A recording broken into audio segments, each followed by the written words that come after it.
За съжаление, уменията за интервюиране не са нещо, което учим в гимназията или в университета. Обикновено това идва с много практика, разговори с семейства и приятели, които вече са минали по този път, гледане на видеа, TikTok или Instagram Reels или просто търсене на информация за това как да отговорим на 10 най-често срещани въпроса. Време е да поправим това. Този 90-минутен курс е изграден точно за теб.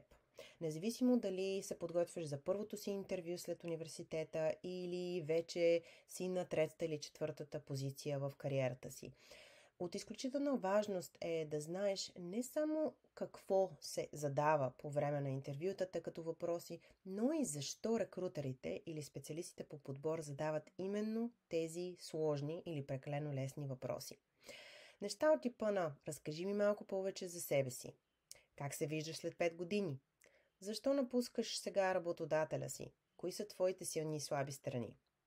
Може би за една част от вас това са лесни въпроси за отговаряне. Но тези 90 минути ще ти дадат възможност да практикуваш в една среда, в която ще получиш директна, конструктивна, обратна връзка и ще имаш възможност да зададеш всичките си въпроси, които те интересуват.